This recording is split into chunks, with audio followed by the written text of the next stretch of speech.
అమర్ రోడ్డుపై నడుచుకుంటూ వచ్చి ఆ ఎస్ఐ అన్న మాటలు గుర్తు తెచ్చుకుంటూ ఉంటారు.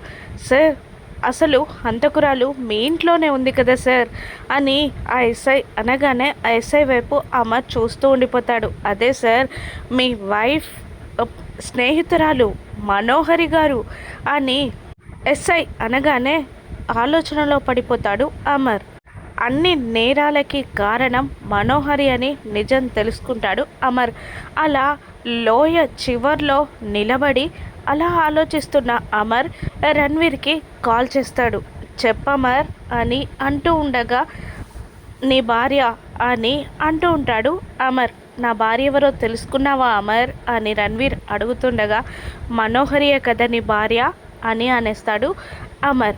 అవును, ఆ మనోహరియే నా భార్య అని రణ్వీర్ అనగానే అగ్నిపర్వతం పేలినట్టు ఫీల్ అవుతూ ఉంటాడు అమర్. మనోహరి నీ భార్య కదా అని రణ్వీర్తో మాట్లాడిన మాటలని మనోహరి పక్క నుండి వినేస్తుంది.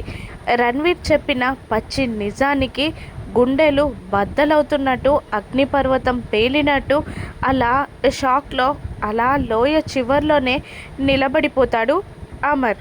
అమర్కి నిజం తెలిసిపోయిందని, ఇక తనని బ్రతకనివ్వడని, చంపేస్తాడని ఆవేశంగా కార్ ఎక్కుతుంది మనోహరి.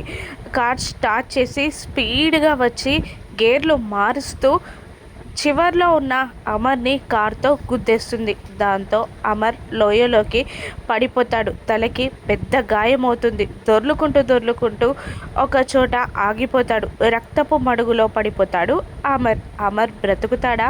అమర్ని ఎవరు కాపాడుతారు? మనోహరికి శిక్ష ఎవరు వేస్తారు? భాగ్య వస్తుందా? రాను ఎపిసోడ్స్లో చూద్దాం. Thank you for watching.